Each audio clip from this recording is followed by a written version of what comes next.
Sejam todos muito bem-vindos ao evento do SEBEX na Hospitalar. Hoje, nesse evento, vamos falar sobre o papel do Executivo em Saúde nas reformas na saúde, nas reformas em 360 graus.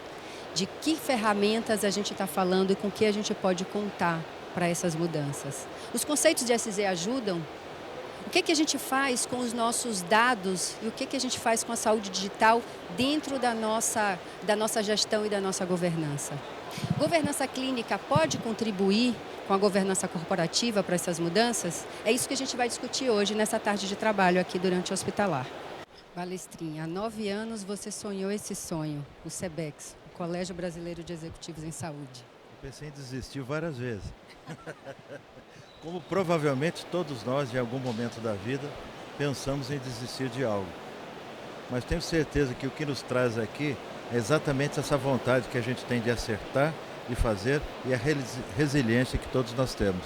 Então vocês, só por estarem aqui, já são vencedores e já são líderes.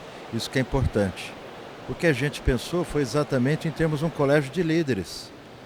O nosso país, na realidade, na minha percepção, depois nós vamos ouvir dos nossos brilhantes palestrantes aqui. Eu estou chamando de brilhantes porque são amigos, né? E eu quero que vocês tenham exatamente essa sensação. Nós estamos trazendo aqui duas mentes brilhantes. Por isso que eu vou falar pouco, viu, meus amigos? Exatamente para que vocês possam aproveitar esse momento que a gente vai ter aqui logo a seguir. Mas eu queria só falar uma coisa para vocês. Quando a gente criou o colégio, isso foi... Vocês estão vendo que a gente está começando o nosso 10º ano. A gente pensava que nós precisávamos de alguma forma ter líderes novos no setor de saúde, porque achávamos que líderes como eu próprio, né, que já tinha anos e anos no mercado, tínhamos que ser reciclados. E mais do que isso, nós tínhamos que ter jovens, uma camada jovem, que entrasse e que assumisse esse dia a dia. Então o que é que nós queríamos? Nós queríamos, primeiro, proporcionar relacionamento, que as pessoas elas só crescem com relacionamento, com networking, com a capacidade de estar umas próximas das outras, trocando ideias, trazendo umas às outras, dando as mãos umas para as outras, isso é fundamental. Por outro lado, a gente queria que a gente tivesse um mínimo de base conceitual, porque muitas vezes a gente percebe que as pessoas, cada uma tem uma visão do que é a saúde, como fazer, como gerenciar. E nós, claro, isso depende de escola, depende de ideologia, forma de ver, mas existe sim uma base que de alguma forma nós temos que ter uma percepção semelhante em relação a isso. Então isso é fundamental, como a própria Tassira falou, governança corporativa, governança clínica, isso existe, né? Que novo nome é esse? Né? Diplomacia empresarial, que eu vi aí no nosso filme, né? Isso faz parte. Então, essas coisas todas, que são coisas da modernidade, elas precisam de alguma forma ter disseminação. E uma vez que a gente consegue isso, consegue networking, a gente está empoderado. E o que nós precisamos é exatamente isso, líderes empoderados como vocês, para que possam tocar esse barco daqui para frente. Eu só vou chamar uma última atenção, não sei se vocês perceberam na última foto, era uma foto com um monte de jovens, fazendo assim, aquela coisa de geração X, Y, sei lá que geração que é. Esses são os nossos jovens executivos. Esse talvez seja um dos projetos que nós mais contribuímos com a sociedade brasileira. Chama Líderes SEBEX Futuro.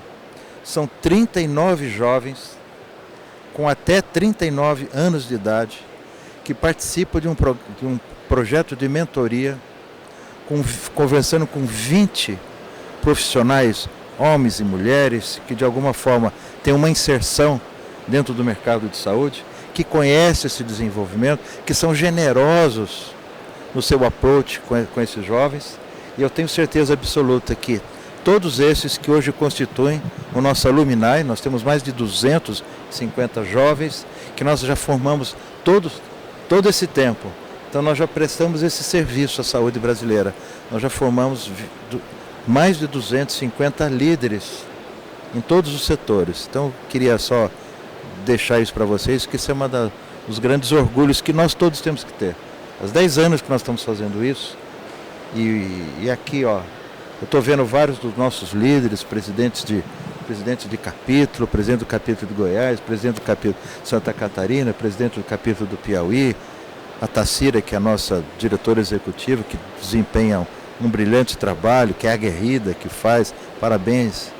Todos vocês que são coordenadores de projetos nossos, estou vendo aqui o Maluf, que é o nosso coordenador do nosso projeto de governança clínica, e cuidado, né?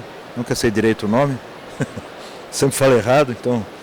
Mas assim, é isso, tá? Obrigado por estar aqui, bem-vindos, eu espero que ao final a gente consiga ter esse amálgama, como a gente espera que todos estejamos aqui, até porque todos nós vamos aprender nessa tarde. Vai ser os jovens do SEBEX Futuro que me desculpem, mas o SEBEX passado também quer participar disso, por isso nós estamos aqui, né? O SEBEX Prata, né?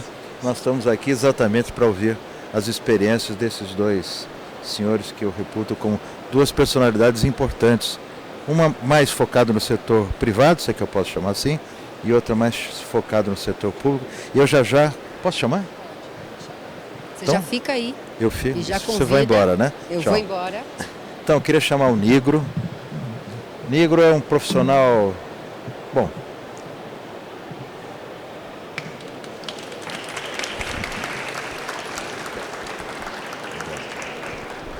E Gabardo. Olha... Obrigado, querido. Nigro é um profissional de livro, né? Sabe tudo, conhece a gerência, conhece o desenvolvimento empresarial, tem uma experiência incrível na indústria farmacêutica e hoje é CEO, talvez, de uma das nossas mais prestigiosas instituições médico-hospitalares do Brasil, que é, não do Brasil, do mundo como um todo, que é o Hospital Sírio-Libanês. Obrigado, Nico, por estar aqui conosco. Viu? É uma honra muito grande tê-lo aqui. Dr. Gabardo eu conheci há muitos anos atrás, né? Por isso que nós dois parecemos mais velhos, o Nico parece um jovem. Você vê que o cara do privado está sempre melhor, né? Deve estar com tanta dor de cabeça atualmente que já ele vai nos alcançar. Ai, ai. Mas o Gabardo eu conheci há muitos anos atrás, é um colega nosso do Rio Grande do Sul e quero aproveitar esse instante, Gabardo, para mostrar a nossa solidariedade aos nossos colegas gaúchos. Já tive a oportunidade de fazer em vários eventos, em vários momentos aqui, mas sempre que eu me deparo com alguém que tem uma representatividade tão grande como a sua, eu fico me perguntando, puxa vida, quantas pessoas o Rio Grande do Sul produziu na saúde brasileira? Quantos gestores positivos, focados, com uma percepção positiva da saúde e da sua gestão, seja ela pública e privada, a gente deve ao Rio Grande do Sul isso e, portanto, devemos a nossa mão nesse instante estendida a todos vocês e sei que todos nós nesse instante somos gaúchos. Creia nisso, viu? Gabardo conheci, era secretário de saúde do município de Porto Alegre, né?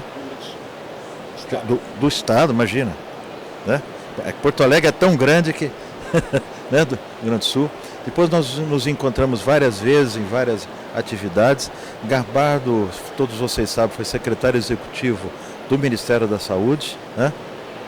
Exatamente num daqueles momentos mais críticos que nós vivenciamos no nosso país, foi o início da pandemia de Covid.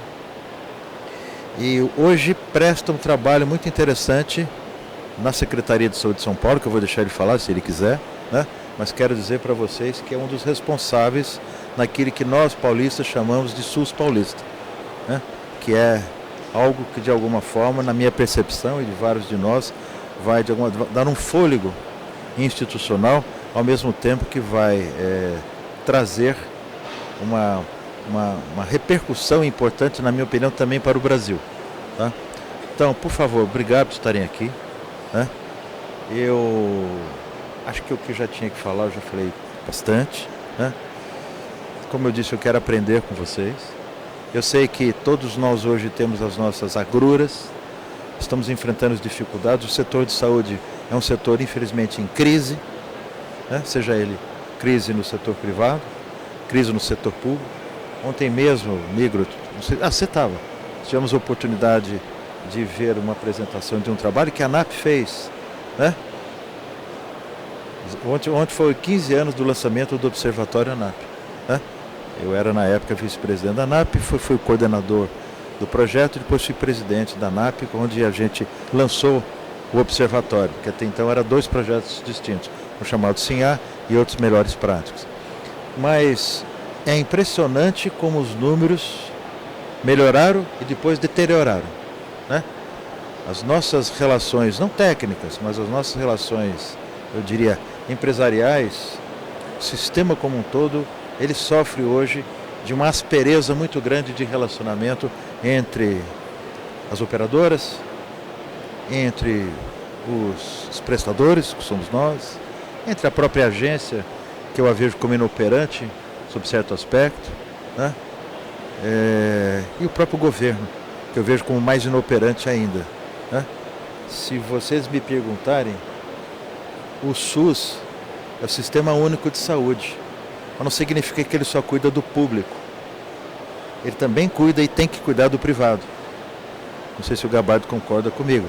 Nós temos, então, acho inadmissível que o Ministério, depois de 18 meses, vendo esta crise que está no setor privado, não diga, não oriente, não dê algum grau de discussão em relação ao que está acontecendo, né? E nós, instituições, eu tenho certeza que o Nigro vai trazer com muita mais propriedade do que eu estou trazendo, vai mostrar os números que estamos sofrendo, os riscos que nós estamos, de alguma forma, passando exatamente por conta desse desequilíbrio, que é econômico, claro, mas nós temos também muito de desequilíbrio regulatório, de relação, desequilíbrio comercial.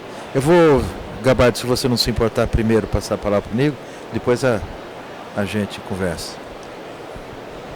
Obrigado, Balestrin. Obrigado, boa tarde, pessoal, boa tarde, Gabardo. Que honra estar aqui. Casa cheia, né? Olha que bacana. E eu queria só fazer algumas considerações. Primeiro, nunca ninguém, só uma pessoa falava bem assim de mim, como o Balestrin falou, que era minha mãe, né? Então eu agradeço as palavras, a deferência.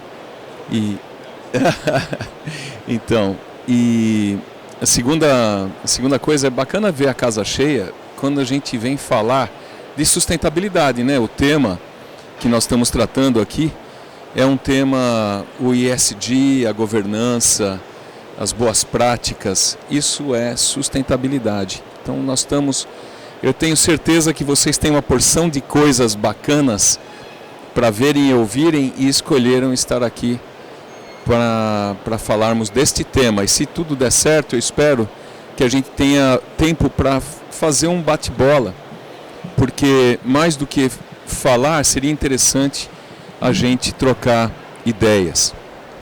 E quando a gente fala de ESG, vamos lembrar, são 3 letrinhas, né? Environmental, Social e Governance, ou ASG, Ambiental, Social e Governança.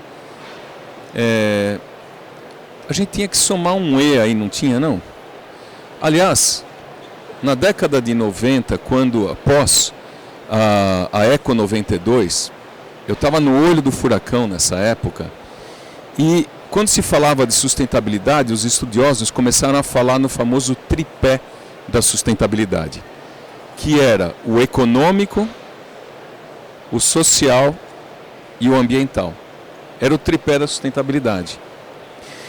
Aí, em 2008, acontece o acidente de Lehman Brothers, e parece que tudo que vinha sendo construído em torno do tripé da sustentabilidade caiu, porque todo mundo voltou os olhos para a subsistência, para a sobrevivência, para a sustentabilidade econômica.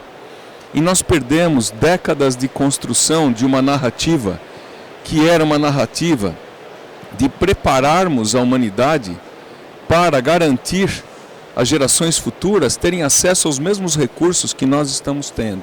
Isso caiu por terra. Quando volta 10 anos depois, volta com as 3 letrinhas, ESG. Eu achei interessante esse movimento. Isso foi muito promovido por Larry Fink, né, do BlackRock, na sua famosa carta, onde ele disse que ele ia começar a arbitrar investimentos baseados num score destas 3 letrinhas, como as corporações ranqueavam nessas 3 letrinhas. E o econômico sumiu. Eu diria o seguinte, por que sumiu? Porque depois destes acidentes de percurso de Enron, da Parmalat, de Lehman Brothers, começaram a dizer o seguinte, mais importante do que focar na sustentabilidade econômica é garantir que essas 3 letras andem em sintonia, porque elas são qualificadores para qualquer corporação ficar viva. Eu, porém, nunca tirei a letrinha do E da frente, porque eu acho que não existe sustentabilidade de qualquer forma se a empresa não for capaz de gerar lucro, de gerar resultado e reinvestir em capacitação, em educação, em gente, em tecnologia. Então, quando eu estiver falando aqui com vocês agora, eu diria que deveria ser um E2ESG, né? E quando a gente fala, neste momento, de sustentabilidade ambiental, isso é importante para o segmento hospitalar? Eu acho que é. Eu acho que isso é importante para qualquer segmento. Mas, gente, se nós não precisássemos mais ter indicativos de que isso é importante focar, olhem o drama que os nossos colegas gaúchos estão vivendo agora. Aparentemente, o El Niño não é mais um fenômeno cíclico de ciclo longo. Aparentemente, ele vai acontecer todos os anos. Como é que esse país vai se preparar? Na verdade, como que nós vamos nos adaptar? Porque o tempo da preparação me parece que já acabou. Me parece que nós temos que encontrar formas de nos adaptarmos a esse novo estado de coisas. Então, é muito contemporâneo o que nós vamos estar discutindo aqui. Nós vamos estar falando de sustentabilidade econômica porque o nosso sistema público-privado está em crise, o cobertor está curto, né? Nós vamos estar falando de sustentabilidade ambiental porque, sim, há coisas importantes que nós podemos fazer. Depois eu vou dar alguns pequenos exemplos. Nós temos que falar de sustentabilidade social porque nós temos um papel social fundamental.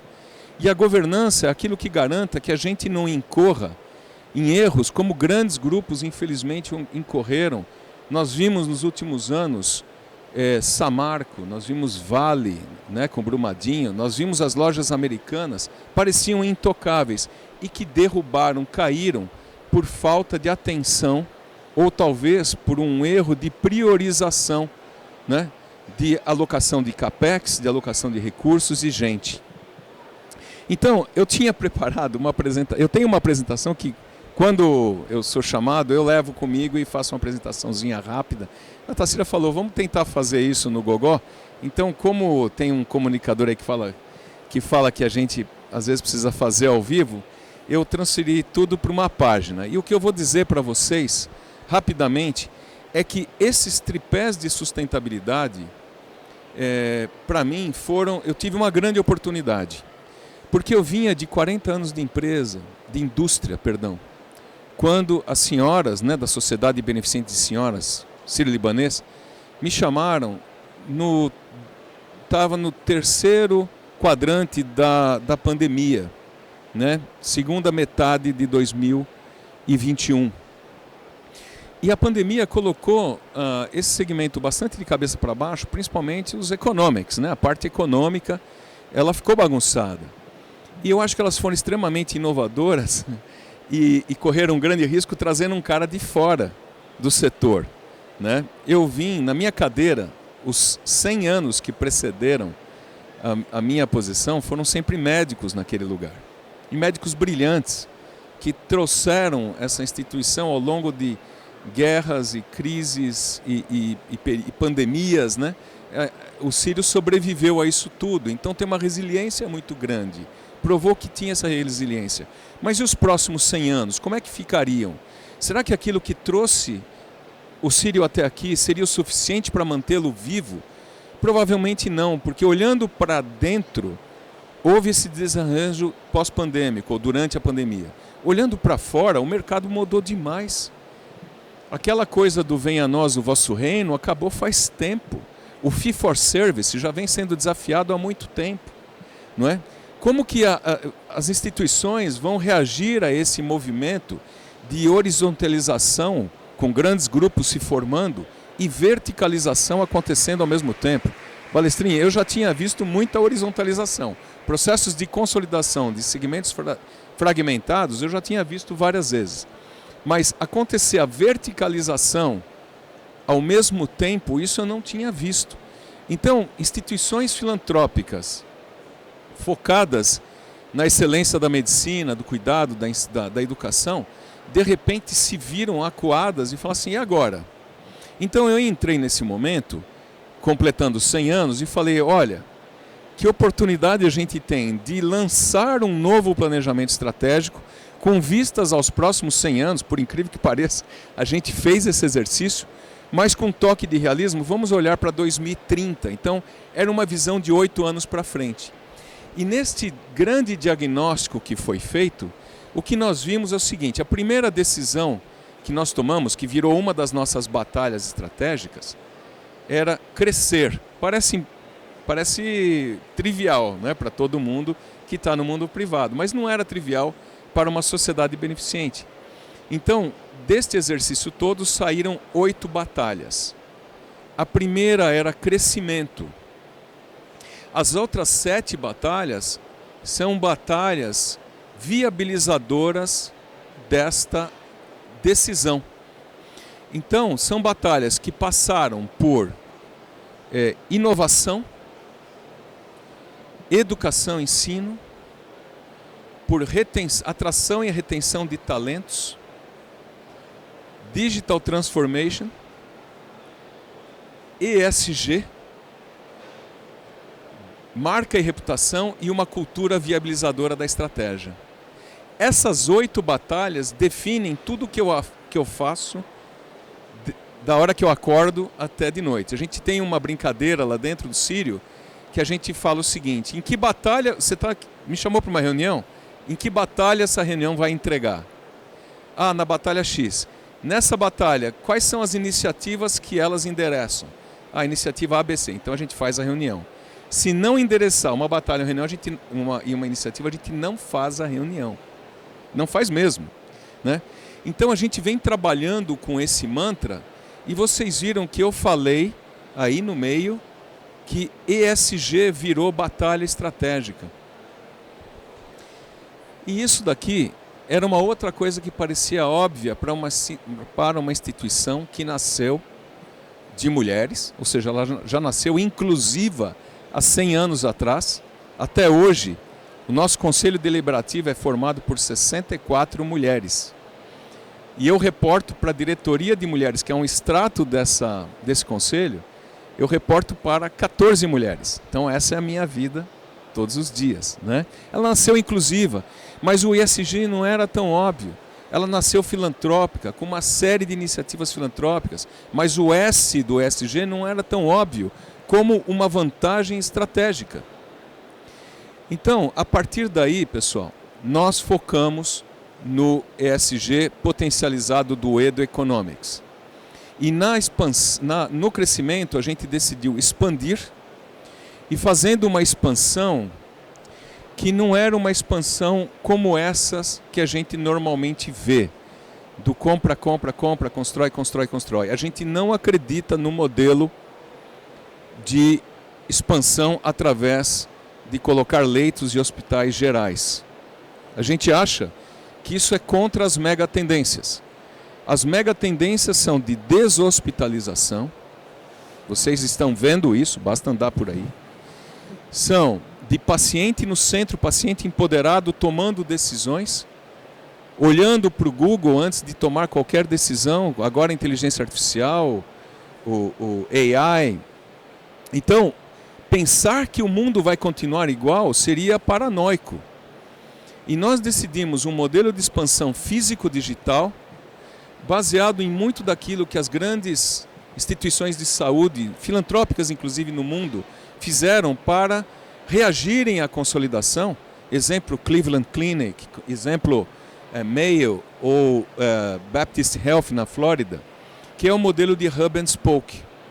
O que é o modelo de Hub and Spoke? Você tem 2, 3 grandes bases. No nosso caso, nós temos a grande base de São Paulo e uma grande base em Brasília. Você constrói clínicas especializadas num raio de até 300, 400 quilômetros, porque assim você dá um atendimento mais próximo, dando mais acesso, e a alta complexidade migra, transborda para as 2 grandes bases e interliga isso tudo digitalmente com uma plataforma de atenção primária integrada a esse sistema de cuidado. Essa é a nossa visão. É assim que a gente decidiu crescer. Eu teria uma apresentação para falar só disso, e é bacana para ver como fica esse mosaico e como isso já está se manifestando nas unidades que nós lançamos nos últimos 2 anos. Lançamos uma unidade cardiológica em Brasília, uma unidade oncológica em Águas Claras, agora lançamos, será entregue o ano que vem, um hospital-dia muito bacana aqui na Zona Sul de São Paulo, e por aí a gente vai espalhando, mas tudo isso nasce interoperável, nasce com todos os dados que são gerados já numa linguagem padronizada, a mesma que a secretária ontem comentou, a Anelisa Haddad, a mesma linguagem, a gente adotou a linguagem FireSet, e tudo isso faz com que a gente possa dar uma amplitude no nosso cuidado muito maior, né? Então essa foi a ideia da expansão, e eu paro por aqui, senão eu vou ficar falando só disso. Então essa era a ideia do Economics, de criar condições para poder crescer de uma maneira lógica, alinhada com as megatendências, usando a geração de dados para melhorar o cuidado e focar no paciente, principalmente focar no cliente quando ele está em saúde. A segunda coisa que eu falei é que isso ia crescer com uma plataforma digital. Nós lançamos, há 7 anos atrás, pessoal, um programa que nasceu para cuidar dos nossos colaboradores. O programa se chama Cuidando de Quem Cuida. Eu não sei se alguém já ouviu falar desse programa. São lá 10 mil colaboradores, mais os familiares, são mais ou menos umas 20 mil pessoas que as senhoras decidiram que fossem tratadas pelo Sírio-Libanês. Ou seja, ela fala assim, é um absurdo o colaborador do Sírio-Libanês ter que atravessar a rua para ser tratado em outro serviço. Nós queremos dar isso para os nossos colaboradores. Fala, puxa, então, como é que a gente ia fazer isso a um custo sustentável? Daí que nasceu uma plataforma digital. Essa plataforma é atenção primária na veia, é o médico de família que cuida, que atende nessa plataforma. A telemedicina veio, felizmente, reforçar esse modelo. E hoje eu vou dar só 3 dados para vocês. Essa é outra apresentação. Hoje nós fechamos agora recentemente um grande cliente, eu posso falar que já é público, a Saúde Petrobras. Estamos aí batendo 400 mil brasileiros nessa plataforma. E nós pegamos o ano passado um extrato, pegamos um cliente nosso, é uma empresa do Grupo Votorantim, onde a gente fez a medição da população que engajou na plataforma e a população que não engajou, e a gente conseguiu medir uma série de coisas. Mas o dado principal é que de 21 mil consultas que foram feitas em um determinado período, 19 mil foram resolvidas na primeira consulta. Apenas 2 mil foram encaminhadas para um médico especialista ou para um serviço de diagnóstico e assim por diante. Então, eu acredito piamente que isso é o futuro da medicina. Eu acho que quando a gente fala de sustentabilidade, Tassira, a gente está falando que a gente precisa usar os recursos que estão disponíveis. E a integração de um atendimento digital, tendo o médico de família, o médico generalista, né? Como o orquestrador dessa jornada, principalmente quando a gente hoje consegue focar nas populações quando elas estão saudáveis, e a gente consegue predizer, a gente consegue realizar iniciativas preditivas, né, para evitar o agravamento da doença, ou se ela se tornou crônica, que a gente deu o acompanhamento justo, pertinente. Isso para mim, Gabardo, isso daqui é a nossa visão do futuro, né? Outro dado, NPS 95. NPS não é percentagem, né? É um score. NPS 95. Que interessante, com um pronto-socorro digital, né? E se precisar, migram para as nossas unidades. O pronto-socorro é o pior NPS que você pode encontrar no sistema de saúde. O que está acontecendo? Por que 95? E o outro índice que eu já antecipei, que nós estamos tendo 90% de resolutividade. Então, graças a isso, nós estamos investindo. Nós construímos uma plataforma agora proprietária, a gente não compra mais isso de terceiros, que é para poder escalar dentro do Brasil e fora do Brasil. A nossa ambição é que seja um produto global. Vamos falar um pouco agora do ambiental. Quando a gente fala do ambiental, a gente precisa estar antenado em tudo isso que a gente faz com uma responsabilidade socioambiental forte. É por isso que desde 2011 o Sírio-Libanês neutraliza as suas emissões de carbono. Isso daqui parecia uma coisa utópica, mas isso tem nos ajudado a atrair, inclusive, parcerias que estão antenadas. Está nos ajudando a atrair pacientes de dentro e fora do Brasil, porque a gente declara isso. Nós fomos o primeiro hospital, primeiro sistema hospitalar a adotar 100% de energia utilizada, energia renovável. Agora nós estamos partindo para a nossa própria autogeração de energia a partir da matriz eólica e solar. São coisas que vão fazendo e o reconhecimento da sociedade vem. Não que a gente faça isso pelo reconhecimento. Eu sempre digo que, primeiro, você tem que ter a atitude, investir e muitas vezes ser anticíclico. Mas quando você faz isso com dignidade, você tem o direito de falar também sobre isso. E no social e na governança, bom, por aqui a gente poderia falar de muitas iniciativas filantrópicas. Tem um que eu acho que o Brasil faz uma coisa muito diferenciada, que é o sistema PROAD SUS, que é um programa de capacitação, é um programa de transferência de conhecimento. Nós temos a honra de participar desse programa, né? Nós fizemos, por exemplo, um programa de melhoria das emergências pelo Brasil todo. É impressionante ver a emergência antes e depois, qual é o impacto de colocar uma metodologia de melhoria contínua sobre isso. Então, acho que isso é sustentabilidade, isso é social, né? Nós temos o programa Transplantar, que é um programa que dá a possibilidade a crianças recém-nascidas do Brasil todo de terem uma segunda chance de vida através dos médicos do Sírio-Libanês, um programa que é ancorado aqui no Hospital Menino Jesus, da cidade de São Paulo, e assim por diante. Então, a gente poderia falar desse tipo de sustentabilidade, que é doar parte do nosso tempo para o sistema público de saúde. Nós temos a nossa organização social, o Instituto Sírio-Libanês, que administra hoje 10 aparelhos públicos, né? 6 grandes hospitais, sendo um deles aqui o de Grajaú, por exemplo. Então isso é uma forma da gente estar em sincronia com as necessidades da sociedade. Agora vamos falar de governança um pouquinho, né? Quando a gente fala de governança, a governança para executivos, e tem muitos aqui, é normalmente a parte mais chata de falar, né? É legal falar de outras coisas, mas falar de regras, de protocolos, de código de conduta, isso pode ser uma parte talvez menos luz, que ilumine menos, mas gente, não é menos importante. A governança clínica para um hospital como o nosso é aquilo que nos faz manter vivos. A governança clínica é aquela que briga por uma palavra que eu aprendi desde que entrei no Sírio-Libanês. Eu conheci essa palavra, mas não com a mesma profundidade, que é a palavra pertinência. É dar aquilo para o paciente que ele precisa, nada mais, nada menos, ao custo correto, justo. É dar acesso. Isso é uma briga para nós, é uma briga diária. E a governança clínica tem me ajudado muito.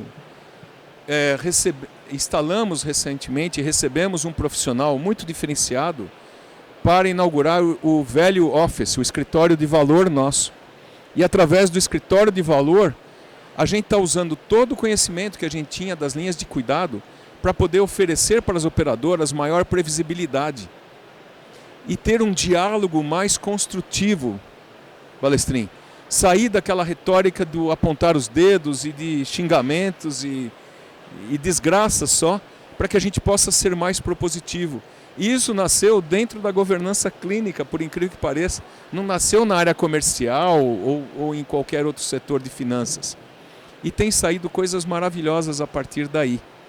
Hoje já são 17 linhas de cuidado e que a gente tem conversado de igual para igual, seja com as operadoras, mas também com os provedores de materiais, medicamentos, prótese, órtese e assim por diante. Então, governança clínica também é negócios, né? Mas é aquilo que nos mantém corretos, honestos, pertinentes, e isso que vai nos manter sírio-libanês, se Deus quiser, pelos próximos 100 anos. A governança propriamente dita que vem do nosso escritório de compliance, ela estabelece regras de conduta e a gente trabalha dentro desse espaço, não é? Mas isso também é negócio. Eu também considero isso porque isso faz com que a gente busque aprimoramento de processos, a gente busque uma melhor ouvidoria, que a gente aprenda mais com quem usou os nossos serviços. Gente, eu tenho uma porção de coisas mais para falar para vocês, mas não é justo porque a pessoa mais brilhante do painel não falou ainda, né? E ele vai falar da complexidade do sistema público. Nós estamos sim vivendo um momento difícil. Mas eu tenho pregado, né, por onde eu tenho ido, eu tenho pregado a convergência. Nós temos que sair do nós, eles. Os números não são bons, de verdade. Ontem, o que a gente viu, Balestrin, ontem foi uma coisa interessante. Nós vimos que nos 15 anos que os indicadores são publicados no observatório, houve uma grande melhoria no resultado clínico de desfecho. Não foi? A gente viu lá infecção, a gente viu vários indicadores que melhoraram absurdamente. Morte em UTI, muitas coisas melhoraram nesses anos, graças a Deus. A tecnologia veio, a capacitação, a melhoria da mão de obra, graças a Deus melhorou. Mas o que a gente viu foi uma deterioração dos resultados, né? Os hospitais privados estão gerando menos margem operacional, resultado operacional. O ciclo de receita alongou muito, alongou de forma, eu diria, insustentável. A gente hoje tem dificuldades para mandar um faturamento. Tudo isso está acontecendo, é verdade. Mas eu acho que está na hora de a gente buscar a convergência, a gente buscar novos modelos, e nós temos que ser propositivos. Não adianta a gente ficar esperando alguém fazer isso por nós.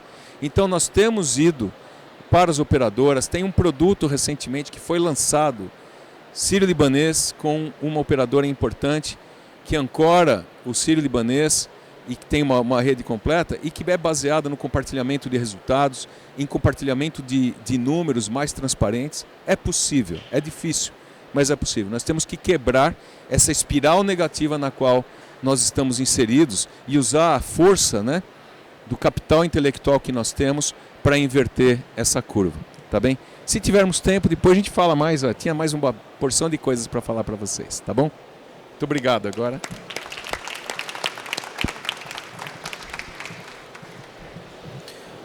Muito bom, Negro. Sinceramente, fazia tempo que a gente não conversava dessa forma. Vejo que você incorporou basicamente tudo que é importante para o setor privado e tudo que é importante para compreender o mercado de saúde como um todo. Muito bom. Muito obrigado pelas suas falas. Gabardo, obrigado a você. Você agora é o homem da bola aqui. Boa tarde a todos. Primeiro eu queria agradecer, Francisco, esse convite para estar aqui com vocês hoje. Eu tenho me movimentado ciclicamente nos últimos anos. Eu fiquei 2 anos só sendo chamado para falar sobre o Covid. E no último ano só me chamam para falar sobre tabela paulista, tabela SUS paulista. Então eu estava ficando até enferrujado aí dos outros temas. Mas depois dessa aula que o Paulo nos deu, vai ficar muito fácil. Eu não tinha combinado nada com o Paulo, mas eu vou mostrar um pouco na prática tudo aquilo. Não vou conseguir ter a profundidade da fala do Paulo, mas eu vou tentar mostrar um pouco do que a gente espera, o que a gente acha que pode ter contribuição do ISG para o sistema público de saúde. O Paulo falou muito mais de uma experiência de uma unidade hospitalar, um sistema com outras unidades, mas que compõem uma rede privada de atendimento. Se eu fosse falar sobre um determinado... Será que é o fone ou é eu? Melhorou?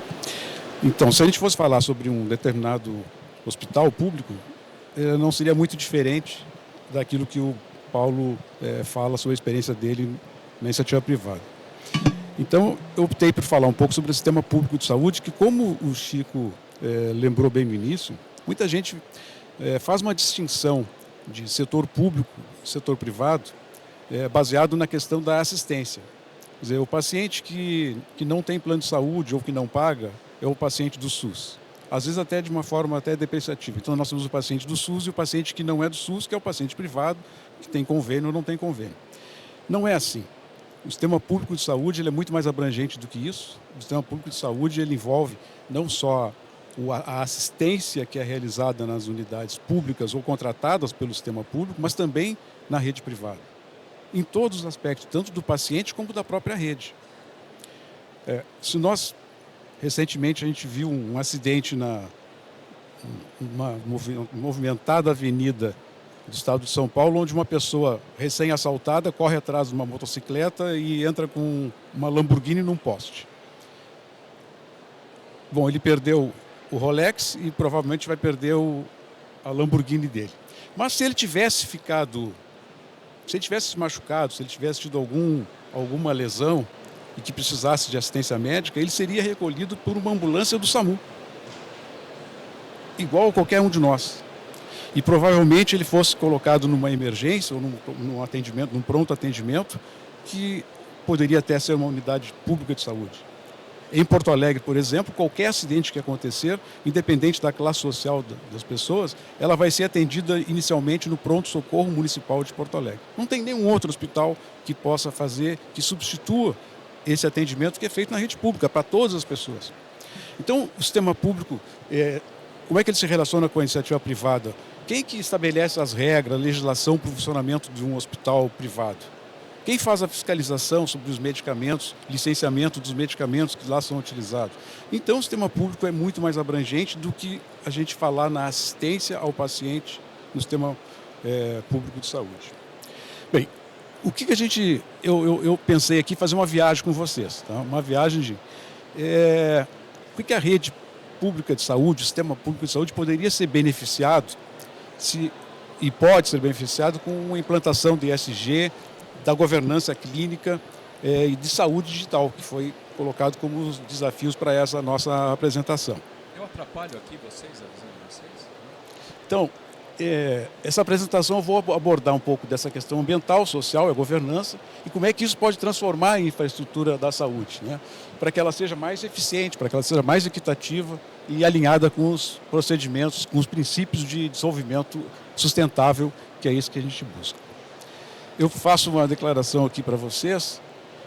Eu não tenho nenhum vínculo com nenhuma instituição pública. Eu sou um inativo por tempo de serviço e não tenho nenhuma autorização para falar aqui em nome da Secretaria Estadual da Saúde.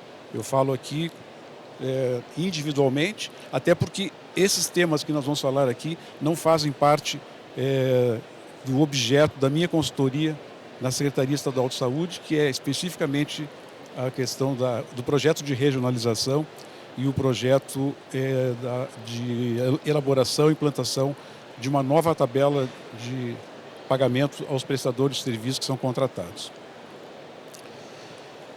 A primeira questão ambiental diz respeito às instalações, né, que o Paulo falou tão bem aqui, da experiência que ele tem, né, na preocupação com a redução da eliminação de carbono, né, e usar fontes naturais de energia, mas a gente tem que falar da questão da construção, né? Nós não temos essa prática, as nossas unidades são antigas e elas não respeitam essas questões construtivas, né, de tentativa de redução de gasto energético com iluminação natural para reduzir ao máximo possível a necessidade do uso de refrigeração. A questão de, nessas unidades de saúde, o isolamento térmico é fundamental, mas nós não podemos esquecer o risco dessas construções em relação aos efeitos, como aconteceu em Porto Alegre, como aconteceu no Rio Grande do Sul, os efeitos ambientais de uma catástrofe climática como aconteceu lá. O que eu vou falar aqui deve se repetir em muitas instituições. Dá para imaginar que um hospital possa ter toda a sua rede de geradores de abastecimento de água e de energia no subsolo de um hospital? Essa é a nossa grande maioria, tem essa situação. No subsolo, onde faz 20 dias que esse subsolo está absolutamente inundado. Absolutamente inundado. E esse hospital, o que faz? Tem que suspender o atendimento, tem que transferir os seus pacientes, e faz 20 dias que não tem nenhum paciente dentro de um dos 3 maiores e melhores hospitais de Porto Alegre. 0 de pacientes, todos tendo sido transferidos. Então, como que a gente pensa num hospital e tem a ideia brilhante de colocar os geradores e toda a parte de bombeamento de água no subsolo de um hospital, num local que corre risco de inundação? A segunda é eficiência energética. Essa eficiência energética que o Paulo faz, buscando isolamento, buscando alternativas de energia, painéis solares, ou energia eólica e assim por diante. Então, pensar na questão ambiental, de infraestrutura verde, redução da eliminação de carbono, mas também pensar no efeito que a natureza pode trazer para a gente como um efeito indesejável. Na questão social, para a rede pública, a gente pensa em três questões que precisam melhorar o acesso ao atendimento das pessoas. Esse é o grande problema do SUS. O SUS, quando ele é analisado pelas pessoas que utilizam, ele tem um padrão de resposta em avaliação da qualidade do atendimento que é completamente diferente da avaliação que se faz com aquelas pessoas que não utilizam o sistema público de saúde. As pessoas que têm acesso aos serviços avaliam muito melhor do que aquelas pessoas que não têm acesso. O problema é o acesso. O problema é a demora que a gente tem para conseguir o atendimento. O problema é a fila de espera, é o processo de regulação dos pacientes. Então, nós temos que buscar alternativas para isso. Uma delas é o que nós chamamos de unidades móveis, né? Poder levar às zonas rurais ou às zonas de mais dificuldade de acesso, ter alternativas móveis que possam fazer diagnóstico, que possam fazer atendimento de uma forma mais descentralizada. Esse é um primeiro ponto que a gente coloca como uma possibilidade. A segunda, o Paulo já falou bastante sobre a questão da telemedicina. A telemedicina pode e aumenta enormemente o acesso das pessoas à assistência. E isso principalmente para locais de difícil acesso. Esse atendimento médico de consultas virtuais, ele dá escalabilidade ao atendimento, ele mais facilmente pode ter uma rede de profissionais especialistas, né, que possam dar sustentação ao atendimento na rede básica, na atenção primária, sem o deslocamento dos pacientes, sem ter que viajar 100 quilômetros, 200 quilômetros para fazer uma consulta com o cardiologista, uma consulta com o nefrologista. E o terceiro ponto, que são as políticas inclusivas, né, que isso talvez seja o mais recente nessas políticas públicas, que a gente possa garantir equidade no acesso, né, principalmente nas populações mais vulneráveis, principalmente naquelas minorias étnicas, nas pessoas que têm deficiência, né, essas pessoas, comunidade com baixa renda. Essa é a missão do serviço público, ampliar essas políticas que são políticas inclusivas. Na questão da educação e prevenção, propostas que a gente possa ter por exemplo, plataformas, né, de conteúdos educativos sobre prevenção de doenças, sobre saúde mental, sobre bem-estar, que possam ser acessíveis a toda a população. Aplicativos de saúde. Se a gente andar aqui por esses corredores, nós vamos encontrar várias soluções daquilo que eu estou falando aqui, a gente encontra nos corredores dessa feira. Aplicativos de saúde que possam fornecer informações sobre prevenção, lembretes sobre medicação, dicas sobre vida saudável, promovendo dentro entre nossos pacientes o autocuidado, né, o gerenciamento da sua saúde. E campanhas de conscientização, através de campanhas que a gente pode enfrentar doenças crônicas, saúde mental, hábitos saudáveis de vida, com esses canais digitais que a gente facilmente pode disponibilizar e aumentando bastante a amplitude das pessoas que possam receber esse tipo de informação. Na governança, transparência e participação social. Sem dúvida, esses são os pontos mais importantes, né? O setor público ele tem que ser mais transparente com as suas informações. O cidadão precisa ter todas as informações detalhadas, né, sobre os gastos públicos, como é que ele ocorre, de quem está comprando, por quanto está comprando. Isso reduz enormemente o risco de efeitos indesejáveis, de corrupção, né, dentro do processo de aquisição de equipamentos, enfim, de todos os insumos necessários para a rede pública. Então, ter essas informações, portais de transparência, onde a gente presta conta para a população daquilo que está sendo feito, mas não só isso, o indicador de saúde sobre todos os serviços que são prestados, sobre todos os hospitais, sobre todas as unidades básicas de saúde. As pessoas podem comparar uma unidade com a outra e identificar a qualidade do atendimento que está sendo feito. Isso é fundamental. Consultas públicas digitais. Muitas vezes o governo, para tomar uma medida, ele coloca na rua para fazer consulta pública, para ouvir especialistas, para ouvir profissionais, mas também deve ser expandido isso para que a população possa também dar a sua opinião sobre as consultas públicas, porque muitas vezes elas vão ser diretamente influenciadas por essas decisões que estão sendo feitas. E canais de comunicação abertos, né, através das redes sociais, que a população possa dialogar permanentemente com os gestores, com a gestão, respondendo dúvidas, recebendo feedback sobre o serviço que está sendo prestado. Isso aumenta muito a qualidade do serviço que está sendo prestado. A rede privada está muito mais avançada em relação ao sistema público de saúde, que é a busca permanentemente de qualidade, segurança nas unidades através das certificações de excelência, né? Então, esse é um caminho que a gente tem que praticar. São poucas unidades públicas de saúde que atingem essa qualificação e isso, na Secretaria de Saúde de São Paulo, atualmente, está sendo colocado como um requisito, inclusive, para quem quer participar de gestão de organizações sociais que queiram fazer administração de hospitais públicos, né? Essa é uma exigência que se coloca a partir de agora. Na governança clínica, eu dou aqui 3 exemplos que são bastante significativos.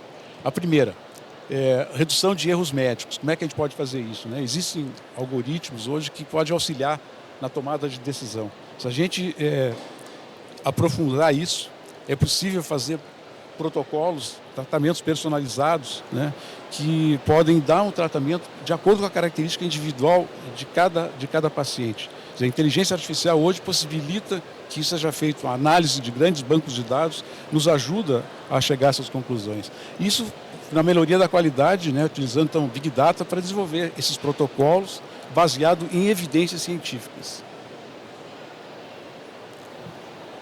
Na saúde digital, esse é um ponto que o governo do Estado de São Paulo e a Secretaria de Saúde de São Paulo coloca como, vocês devem ter assistido a palestra que o secretário Eleus fez na abertura desse evento, falando sobre todas as expectativas que ele tem, que a Secretaria de Saúde tem, da questão da saúde digital, né? Tudo que ela pode trazer de benefício para o sistema público de saúde. A gente pode ter dashboards interativos, né, que nos facilitem e possam acompanhar, fazer o monitoramento em tempo real, desempenho de todas as unidades. A gente pode ter uma análise preditiva, né, sobre doenças. A gente pode chegar ao ponto de 5 ou 10 anos antes do diagnóstico de uma determinada doença, a gente já ter uma possibilidade, uma previsão de que alguns pacientes vão ter esse risco mais adiante. É possível a gente fazer estratificação de risco nos nossos pacientes.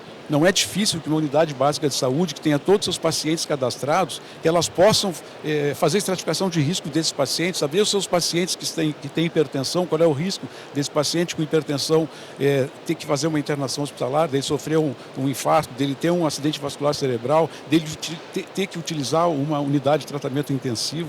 Então, essas condições que a gente pode fazer análise preditiva são importantes e a gente tem algumas experiências que, como eu disse para vocês, aqui na feira a gente encontra alternativas, aplicativos que podem nos ajudar nessas questões. E, por último, o terceiro, o monitoramento contínuo, né? Isso pode ser feito com ações,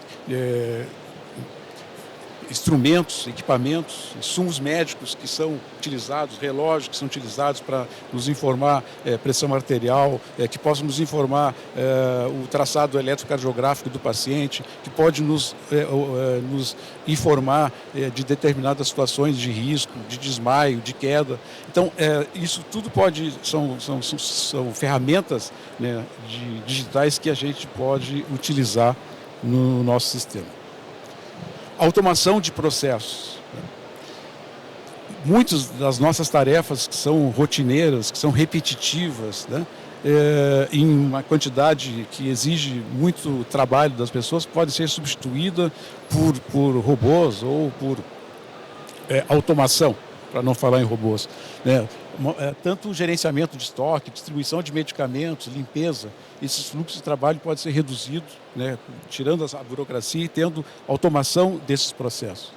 Sistemas inteligentes, né, sistemas inteligentes podem ser implantados para automatizar processos complexos, né? Por exemplo, o agendamento das consultas, a triagem de pacientes, a análise dos exames, interpretação de exames, tudo isso nós temos inúmeras soluções no mercado que podem ser utilizadas pela rede pública.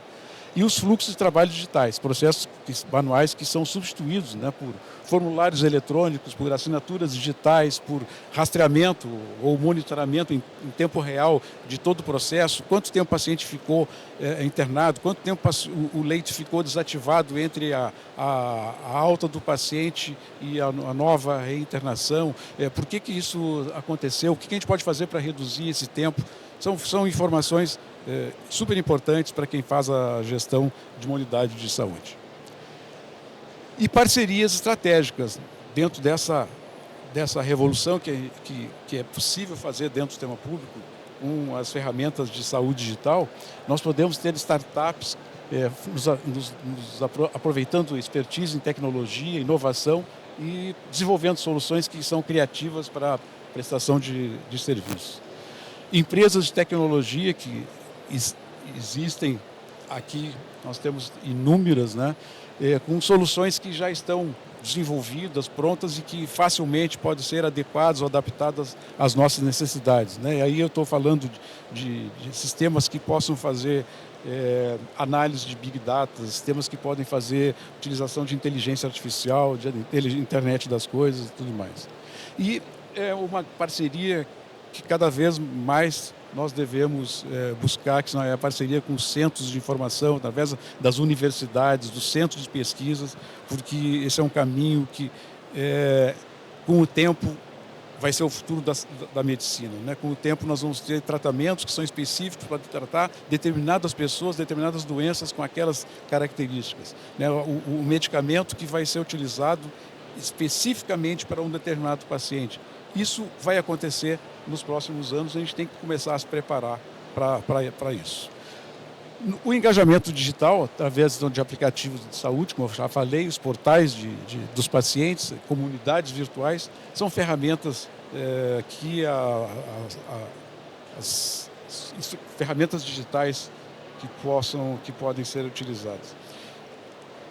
regulação assistencial é um dos grandes desafios que a gente tem, é como é que a gente faz para regular a assistência, uma vez que a demanda ela é superior à oferta de serviço. A gente sabe, nós temos uma demanda de serviço que é muito maior que a nossa oferta. Agora, como é que a gente faz para organizar isso? É possível que, usando ferramentas, usando tecnologias, a gente possa melhorar o funcionamento dessas regulações. Por exemplo, hoje a gente trabalha com a questão temporal. Quem está há mais tempo na fila vai ser atendido ou vai ser chamado para ser atendido antes dos outros. Nem sempre essa é a melhor alternativa, né? Muitas vezes a gente tem que olhar o que nós temos duas pessoas com traumatismo craniano, uma pessoa com 85 anos de idade, um jovem com 19 anos de idade, com a mesma situação clínica. Qual vai ser a prioridade para o atendimento? Aonde é que nós vamos atender? Quem deve fazer esse atendimento? Isso normalmente é feito de uma forma manual, em que as pessoas que são os reguladores de serviço fazem de acordo com seus conhecimentos, né? O que a gente quer é instrumentalizar isso com ferramentas que possam automatizar e que possam ser muito mais efetivos nessa seleção. Uma outra questão importante é a transparência que a gente dá para isso. O paciente que está na fila esperando para fazer uma cirurgia cardíaca eletiva, que não é de urgência, não é uma situação que ocorre só no Brasil. Se ele estiver em Londres, ele vai aguardar 6 meses para fazer essa cirurgia. A diferença é que, se ele estiver em Londres, ele vai ter uma previsibilidade. Ele vai saber, bom, para fazer esse procedimento, existem tantos pacientes, a capacidade de atendimento é essa, então a previsão para que eu possa ser atendido vai ser 5 meses, 6 meses, 7 meses, 8 meses. Isso não acontece no nosso sistema de regulação. As pessoas entram, mas não sabem quando vão fazer. Elas não sabem se vai ser feito em 30 dias, se vai ser feito daqui 2 anos ou 3 anos. Então, é importante que esse sistema, utilizando todas essas ferramentas digitais que a gente tem hoje, toda a capacidade da inteligência artificial, que a gente consiga ter essa previsibilidade.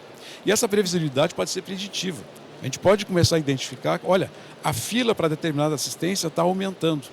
Então, se a fila para determinado tipo de assistência está aumentando, eu tenho que mexer um pouquinho na minha oferta. Quem sabe eu tenho que ofertar um pouco mais desse serviço para que isso que está acontecendo não estoure daqui 1 ano ou daqui 2 anos numa fila imensa e que a gente não tenha mais condições de tratamento.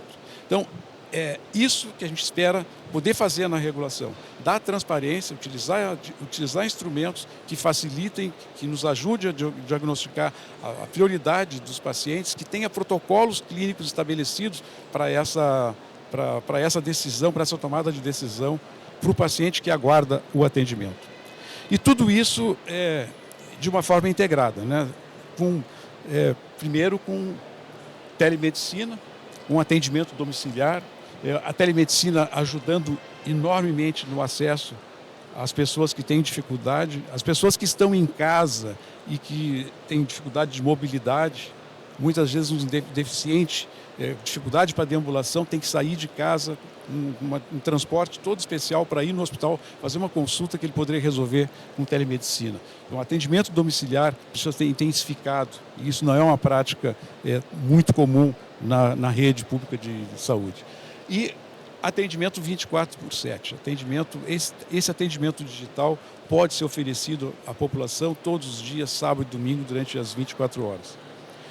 E se quer fazer isso com uma integração total. Integração, primeiro, começando com um protocolo eletrônico unificado. Recentemente, o governo, a Câmara Federal, tomou uma decisão que eu acho brilhante. A elaboração de um prontuário único para o país inteiro, independente se for um sistema público ou um sistema privado. Ninguém vai impedir que os hospitais tenham os seus protocolos eletrônicos, né, o prontuário médico. Mas a gente espera que as informações mínimas estejam em todos os prontuários e que elas possam ser captadas num prontuário que vai ficar na rede pública de saúde. Então, essa é uma decisão importante. Nós temos informações mínimas em qualquer tipo de prontuário existente. A questão da interoperabilidade, que é fundamental, que nós precisamos criar isso para que possamos trocar informações entre os diversos sistemas e a segurança e a privacidade, que é uma garantia necessária para todos os pacientes. Bem, isso que eu tentei falar aqui, eu tentei juntar isso com o que a gente vê aqui na feira, Francisco. Se a gente passar por esses corredores, nós vamos encontrar tudo que eu falei aqui, nós vamos encontrar como sendo possível, já desenvolvido e pronto para a utilização. Penso que complementa um pouco com as questões práticas a excelente aula aí que o professor Paulo nos proporcionou, e aí eu fico à disposição para a gente poder responder os questionamentos. Obrigado.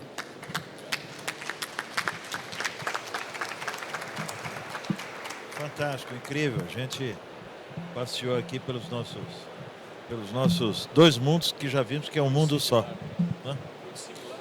Gabardo, a gente tem tempo aqui para duas perguntas que eu mesmo vou fazer.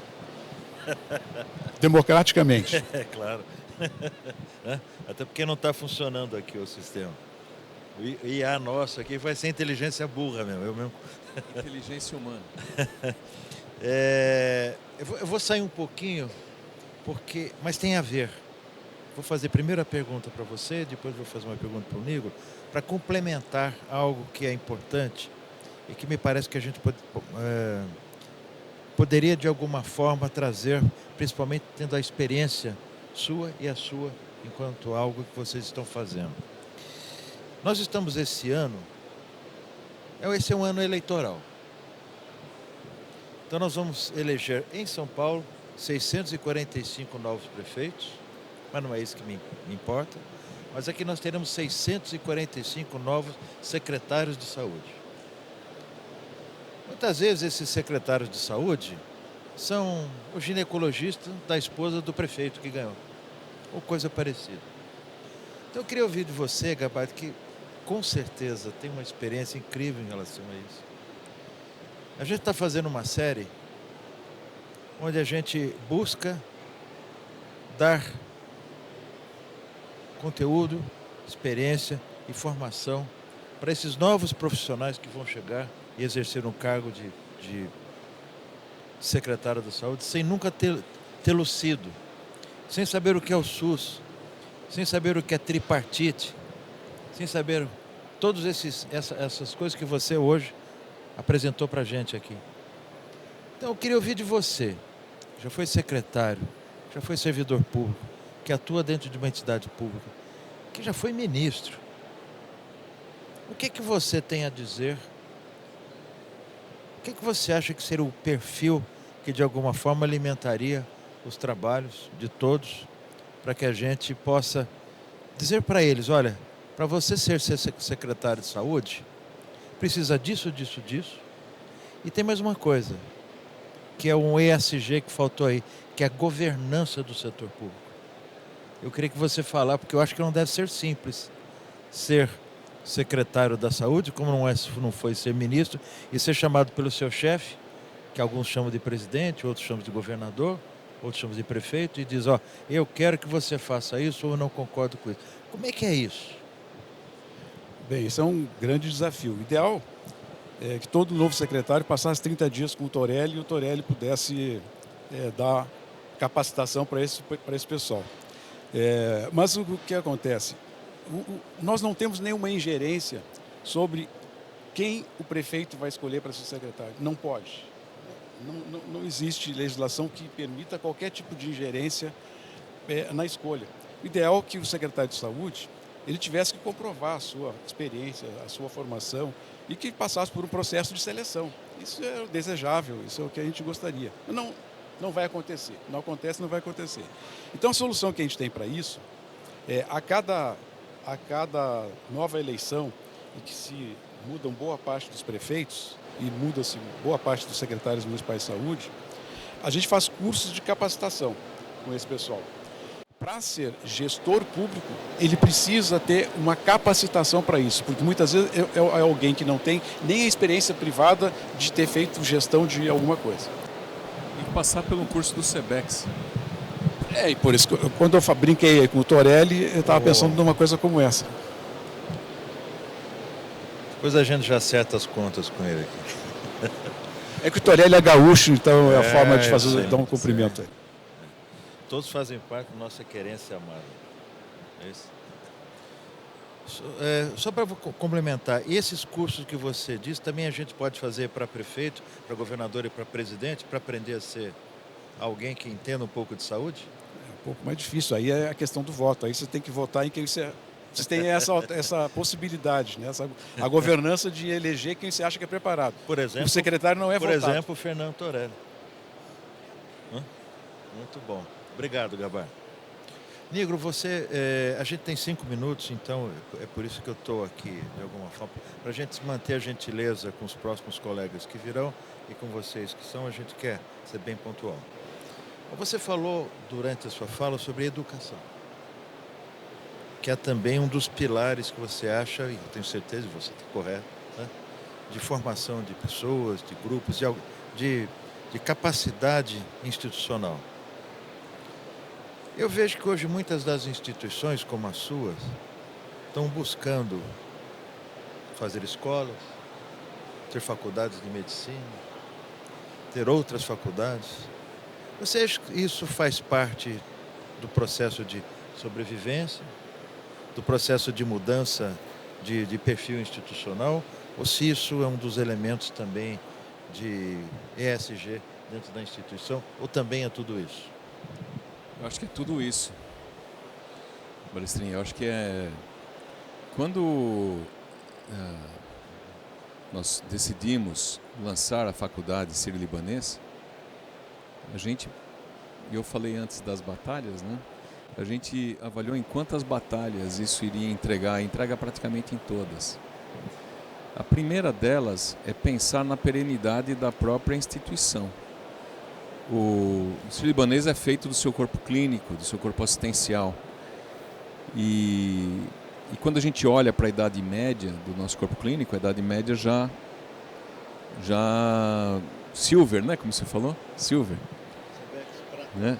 Sebex Prata. Já está nessa fase. Então, uma das primeiras buscas que foi ponto de decisão era exatamente a gente poder preparar as próximas gerações, não só na área médica, mas também na área assistencial e gestão. Então isso foi um ponto. O segundo ponto é aproveitar o potencial humano que existe lá de capital intelectual e usar esse potencial exatamente para poder oferecer um ensino em saúde de qualidade. E aqui não é uma crítica, é uma constatação de que a gente vê, infelizmente, Gabardo, uma certa deterioração do ensino no setor público e privado. Nós vimos uma abertura de sem número de escolas universitárias em saúde pelo Brasil. Eu, há pouco tempo, fiz uma viagem pelo Nordeste e me levaram para conhecer um belo sistema privado de saúde e eles se vangloriavam de dizer o seguinte: olha, eu tenho uma escola de medicina aqui e tenho um hospital na cidade. Porque muitas não têm sequer um hospital na cidade. Como é que você vai dar campo de estágio para esse pessoal? É irrealístico pensar nisso. E quando você vê no processo de acreditação, as notas que foram obtidas, tão longe de serem notas de uma excelência de ensino. E nós vamos ter milhares de médicos entrando no mercado de trabalho agora, o que é bem-vindo. Mas eu acho que nós temos um papel, né, de darmos pelo menos a essa juventude que está vindo aí, uma possibilidade de ter uma educação continuada de qualidade, né, e muitas vezes consertar um pouco aquilo que a educação de graduação não está conseguindo oferecer. Então existe essa ambição. Mas tem uma terceira, que é a sustentabilidade da própria instituição. Né? Quando a gente lança uma faculdade que começou com Faculdade de Ciências da Saúde, mas agora nós temos a possibilidade de participar de um processo de credenciamento e acreditação para a Faculdade de Medicina, a gente vê isso também como uma oportunidade, uma nova vertical de negócios para nós, aonde, olhando para os próximos 100 anos, né, como eu falei antes, a gente terá sim a oportunidade de fazer disso um negócio. E é um negócio de uma natureza diferente, mas que bebe na fonte, é um negócio adjacente ao nosso. A gente não vai lançar faculdade de engenharia, mas nós vamos estar procurando beber na fonte do conhecimento que já passa lá por dentro todos os dias, né, milhares de vezes. E tem um detalhe que não é pequeno, e que aqui, como nós estamos entre amigos, né, Torelli? Esse não é um negócio que depende da operadora de saúde, né? Então é onde a gente pode ter um pouquinho mais de controle do destino e daí saírem outras vertentes de negócio, como a gente tem investido também num núcleo que nós criamos de novos negócios, que vai beber da mesma fonte, que é o negócio de consultorias.